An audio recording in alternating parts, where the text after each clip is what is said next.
आज का वीडियो मैं स्पेशली उन बच्चों के लिए लाया हूँ जो हमेशा इस कन्फ्यूज़न में रहते हैं कि पॉलिटी में कितना पढ़ना ज़रूरी है। क्या केवल लक्ष्मीकांत पढ़ के पॉलिटी का जो सिलेबस है वो कंप्लीट किया जा सकता है? इस विषय पे हम चर्चा करेंगे और साथ ही जानेंगे कि यदि आप पॉलिटी से संबंधित या किसी और विषय से संबंधित कोई मटेरियल मंगाना चाहते हो, कहाँ से मंगाएँगे? चलिए हम बात करते हैं मटेरियल की, तो पॉलिटी में आपको कितना मटेरियल ज़रूरी होता है? तो शुरुआत करते हैं हम इसकी सिलेबस की। हमें इसकी 2 आपको सोर्सेज़ मिल जाएँगे ये जानकारी के कि हमें कितना मटेरियल पढ़ना चाहिए। तो पहला है आपका जो यूपीएससी का सिलेबस है वो है, और दूसरा जो आपका पार्ट है वो है आपका जो प्रीवियस ईयर पेपर हैं प्री के और मेंस के। ये दोनों ही इन दोनों से ही हमें पता चलता है कि हमारा सिलेबस कितना है पॉलिटी का। अगर हम सिलेबस की बात करें तो सिलेबस बात करता है भारतीय गवर्नेंस, राज्य व्यवस्था, भारतीय प्रशासन, भारतीय राजनीतिक प्रणाली और संवैधानिक ढांचे की या संवैधानिक व्यवस्था की। ठीक है? तो जो कॉन्स्टिट्यूशन से रिलेटेड और जो कॉन्स्टिट्यूशन से रिलेटेड पार्ट है वो है आपका भारत की राजनीतिक प्रणाली और संविधान। संविधान की मुख्य विशेषताएं ये आपके सिलेबस में एग्जैक्ट लाइन लिखी हुई है। पर लेकिन जब प्रीवियस ईयर क्वेश्चन पेपर देखते हैं हम तो आपको वहाँ इंडियन कॉन्स्टिट्यूशन मिल जाता है, आपको भारतीय राजनीति मिल जाती है, दबाव समूह मिल जाते हैं भारत की राजनीति के, और जो डिबेट्स हैं डेमोक्रेसी पे या पंथ निरपेक्षता पे ये भी आपको देखने को मिल जाता है, जो कि आपको केवल संविधान पढ़ने से मतलब पूरा नहीं होता है, क्योंकि ये राजनीति के वे पक्ष हैं जो कभी सिद्धांतबद्ध हो ही नहीं सकते। ये हमेशा परिवर्तनशील होते हैं। अलग-अलग गवर्नमेंट या अलग-अलग विचारधारा की सरकारें आने के बाद ये मुद्दे प्रासंगिक हो जाते हैं। तो इसलिए हम बात करते हैं एक ऐसी मटेरियल की जो कंप्लीट आपका हर एक एस्पेक्ट को पूरा करेगा और आपकी जो पॉलिटी का पेपर है, चाहे वो प्रीलिम्स का हो या आपका मेंस का हो, दोनों को कवर करने में आपकी हेल्प करेगा। तो जब भी आप पॉलिटी स्टार्ट करें तो एक चीज़ कभी ना भूलें, आपके पास एक बेयर एक्ट होना चाहिए। जैसे आप मेरे हाथ में देख रहे हैं भारत का संविधान, the Indian of constitution, central law publication. आप किसी और पब्लिकेशन का भी ले सकते हैं लेकिन होना चाहिए बेयर एक्ट, जिसे बेयर एक्ट बोलते हैं। आप इसे हिंदी और इंग्लिश दोनों ही एक तरह से बोलें तो आप बायलिंगुअल लीजिए, क्योंकि जो कुछ टर्म हैं आपके इंग्लिश के वो हिंदी में आपको नहीं मिलेंगे, और हिंदी के कुछ ऐसे शब्द होंगे जो आपको समझ में नहीं आएंगे, उसका आपको इंग्लिश में आसानी से जो टर्मिनोलॉजी है वो समझ में आ जाती है। अगर आप एक एस्पिरेंट हैं तो आप बायलिंगुअल ही लीजिए और बायलिंगुअल ही पढ़िए, और इसे आपको पूरा नहीं पढ़ना है आपको, नहीं तो आप आर्टिकल 1 से पढ़ना स्टार्ट कर दें।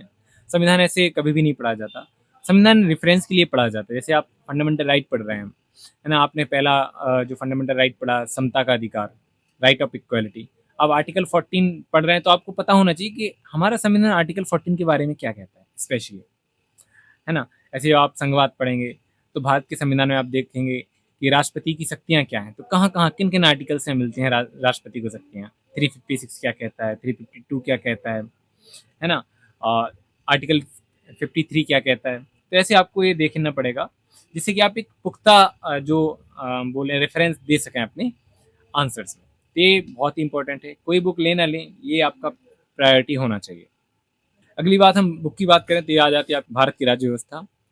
ये एक बहुत इंपॉर्टेंट बुक है, काफ़ी लंबे समय से चर्चित अपने कंटेंट के लिए और अपनी प्योरिटी के लिए, और अपने एग्जाम एक्सपेक्ट में जैसे क्वेश्चन बनते हैं तो उस हिसाब से ये बुक काफ़ी चेक्ड है। और अब तो इसका 8th एडिशन आ गया है, ये एम लक्ष्मीकांत सर हैं उनके द्वारा बनाई गई है। अब तो सर है नहीं, बाकी ये बुक अभी भी आ रही है टीएमएच पब्लिकेशन द्वारा, और लगातार अपडेट इसमें होते रहते हैं। अब ये बुक क्यों ज़रूरी है तो आप देखेंगे यहाँ जितने भी आपको चैप्टर मिल जाएंगे, यहाँ आप देख सकते हैं, और यहाँ ये सारी चैप्टर हैं, इसके संवैधानिक ढांचा क्या है ना। इसके बाद आपके सरकार की प्रणाली, ये सब यानी जो कॉन्स्टिट्यूशन है, मतलब भारत का संविधान जो राज्य व्यवस्था तय करता है, उसी राज्य व्यवस्था को सरल भाषा में आपको प्रदर्शित करती है, यानी आपको आइडिया देती है कि आपका संविधान का प्रत्येक आर्टिकल क्या कहता है। क्योंकि आपको पता है संविधान की जो भाषा है वो काफ़ी औपचारिक रूप में लिखी गई है, मतलब बहुत शुद्ध हिंदी है।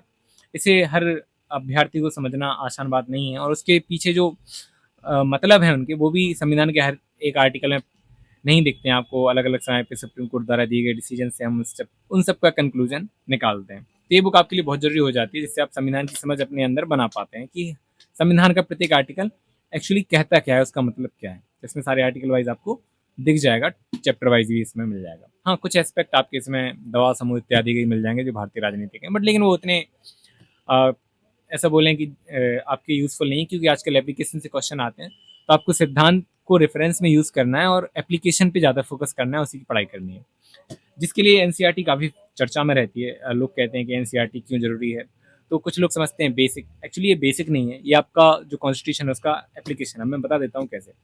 आप ये 11th क्लास की एनसीईआरटी देख के समझ ही जाए हो क्या लिखा है, भारत का संविधान एवं व्यवहार, यानी सिद्धांत क्या कहता है, पहली चीज़ इंडियन कॉन्स्टिट्यूशन, लेकिन व्यवहार में क्या चल रहा है, ये वो काफ़ी अच्छी है आपके समझने के लिए। जब भी संविधान से रिलेटेड कोई क्वेश्चन आए, चाहे वो आज़ादी का हो, तो उसकी जो डिबेट्स हैं वो आपको इसमें देखने को मिल जाएंगे, जबकि लक्ष्मीकांत में आपको डिबेट्स देखने को नहीं मिलती हैं। केवल कॉन्स्टिट्यूशन इस बारे में क्या कहता है ये हम देखते हैं और हमारा चैप्टर उसमें क्लोज हो जाता है। लेकिन जब आपको क्वेश्चन पूछा जाता है तो आपका डायरेक्ट कॉन्स्टिट्यूशन की समता से नहीं पूछा जाता है, समता के मुद्दे कौन से हैं, तो मुद्दे अगर आपको समझना है तो आपको ये पढ़ना पड़ेगा। इसमें देखिए आपके सारे इंपॉर्टेंट टॉपिक्स हैं, तो आपको ये 11th की जो भारतीय संविधान एवं व्यवहार है ये बहुत ज़रूरी बुक है। इसके बाद हम बात करेंगे और ज़रूरी बुक, तो इसके साथ आपकी एक और बुक ज़रूरी है, वो है सामाजिक एवं राजनीतिक जीवन। ये आप पढ़ भी सकते हैं, नहीं भी पढ़ सकते, यदि आपका बेसिक थोड़ा बहुत ठीक है, आपको थोड़ा बहुत सोसाइटी और पॉलिटी का जो इंटरलिंकिंग सेक्शन है वो समझ में आता है, तो आप इसे स्किप भी कर सकते हैं। बट लेकिन यदि आप धर्मनिरपेक्षता और समाज को नहीं समझ पाए हैं तो आपको ये पढ़ना बहुत आवश्यक है, क्योंकि जब आप रेफरेंस लेंगे या कोई ऐसा बोलें कि आप कोट करेंगे या कोई चीज़ को, या फिर आप किसी चीज़ को एज अ आर्ग्यूमेंट लिखेंगे, जैसे आपका भारतीय संविधान और धर्मनिरपेक्षता की समझ, या आपका पॉलिटिकल एक्ट सेट हो गया, जैसे भारतीय संविधान और धर्मनिरपेक्षता की समझ। धर्मनिरपेक्षता का एक आपका जो एस्पेक्ट है वो सोशल होता है, एक एस्पेक्ट है जो आपका पॉलिटिकल होता है, तो हमें दोनों की समझ और इंटरलिंक वो करना समझ में आना चाहिए। जैसे आप में इसमें टॉपिक देख सकते हैं हास्यकरण की समझ, हास्यकरण का निपटान, ये आपका जो पॉलिटी और सोसाइटी और जो सोसाइटी है उसका जो इंटरलिंकिंग सेक्शन है वो इसमें मिल जाएगा आपको, जिससे कि आप हर एक जो प्रश्न का डायमेंशन है उसे अच्छे से कवर कर पाएंगे, तो ये आपके लिए ज़रूरी हो जाता है। और बाकी इसके बाद फिर नेक्स्ट बुक जो हमारी है मैं एक एक करके आपको दिखा देता हूँ। ये है आपकी 9th की लोकतांत्रिक राजनीति पार्ट 1। ये क्यों ज़रूरी है आपका, क्योंकि जब भी आपके डेमोक्रेसी से क्वेश्चन आएंगे, है ना, तो डेमोक्रेसी का आइडिया आपको आना चाहिए। लक्ष्मीकांत में आपको डेमोक्रेसी का बस सीधा लिखा मिल जाएगा, लेकिन उसका आइडिया नहीं लिखा होगा, तो आपको ये पढ़ना बहुत ज़रूरी हो जाता है ना। यहाँ मैं आपको चैप्टर दिखा देता हूँ, इसमें आपका लोकतंत्र क्या है और लोकतंत्र क्यों, क्या और क्यों, यही हमारे क्वेश्चन का मेन डिबेट होता है। मेन पूछने का जो एरिया है वो यही है एग्जामिनर का, वो हमेशा क्या और क्यों पे फोकस रहता है, ना कि इस चीज़ पे कि संविधान क्या कहता है या ये क्या कहता है, वो तो हम एज अ रेफरेंस यूज करते हैं। संविधान निर्माण, चुनावी राजनीति, संस्थाओं का कामकाज, लोकतंत्र का अधिकार, ठीक है। तो ऐसे ये चैप्टर्स में आ जाएंगे जिससे आप अपने आंसर राइटिंग को एनहेंस कर सकते हैं। ये मेंस में काफ़ी यूजफुल होता है। हाँ, एक हद तक आपके प्रीलिम्स में जो कोटेशन है, जो लॉजिकल कोटेशन है, वो भी आप इससे आसानी से सॉल्व कर पाएंगे जब आप उन्हें देखेंगे, अच्छे से समझ लेंगे। इसका जो नेक्स्ट बुक है आपकी लोकतांत्रिक राजनीति पार्ट 2, इसमें आप समझते हैं भारत का संघीय ढांचा, क्योंकि आपको लक्ष्मीकांत में संघीय ढांचा उतने अच्छे से नहीं समझाया गया है, क्योंकि इसकी जो मूल भावना है वो आपकी वहाँ क्लियर नहीं होती, तो यहाँ आपको वो देखने को मिल जाएगा। जैसे आप सत्ता की साझेदारी देखेंगे, यहाँ संघवाद देखेंगे, जाति धर्म और लैंगिक मसले देखेंगे, राजनीतिक दल देखेंगे, लोकतंत्र के परिणाम देखेंगे। क्योंकि ओवरऑल जो हमारा संविधान का मेन उद्देश्य था लोकतांत्रिक मूल्यों को स्थापित करना, आप परिभाषा में देख ही चुके हैं, वो मूल्य स्थापित हुए कि नहीं हुए, हम उन्हें कैसे आर्गूमेंट करें उनका, हम कैसे अलग अलग आर्ग्यूमेंट पे उसे परखें। तो इसकी समझ आपको इसे पढ़ने के बाद आप में डेवलप हो जाएगी, और यदि आप अच्छे से इसे पढ़ते हैं तो इसमें आपको सारे आर्ग्यूमेंट कवर हो जाएंगे। तो इसलिए मैं बोलता हूँ कि एनसीईआरटी क्यों जरूरी है। तो एनसीईआरटी आप एज अ सिंपल बुक या बेसिक बुक के हिसाब से ना पढ़ें, एनसीईआरटी आप इसलिए पढ़ें क्योंकि एनसीईआरटी आपके अंदर वो मूल्यों की समझ पैदा करती है ना, कि संवैधानिक मूल्य क्या है, क्या होने चाहिए, संविधान क्या कहता है और व्यवहार में क्या हो रहा है। ऐसी जो आपकी एप्लीकेशन की एक सबसे इंपॉर्टेंट बुक होने वाली है वो है स्वतंत्र भारत में राजनीति।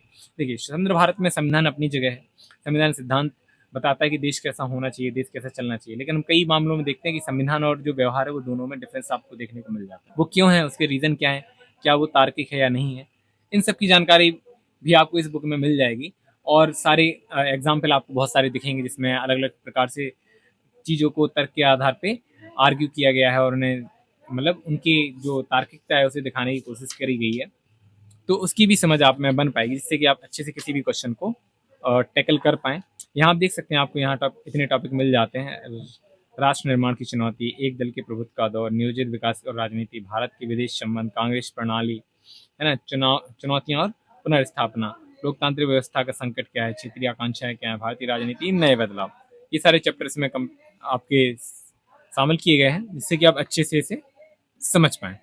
चलिए, मैंने आपको ये बता दिया है कि आप पॉलिटी के लिए क्या आपके लिए इंपॉर्टेंट मटेरियल है, तो आपको इतना तो मेरे हिसाब से पढ़ना ही चाहिए। यदि आपने अपने ग्रेजुएशन लेवल पे पॉलिटी नहीं पढ़ा है या वहाँ अच्छे से नहीं पढ़ा है, तो आप इतना पढ़कर भी अपना जीएस का जो पेपर सेकंड है उसे कंप्लीट कर सकते हैं। प्रीलिम्स भी आपका इसी में कंप्लीट हो जाता है, तो आपको कुछ ज़्यादा पढ़ने की आवश्यकता नहीं पड़ेगी।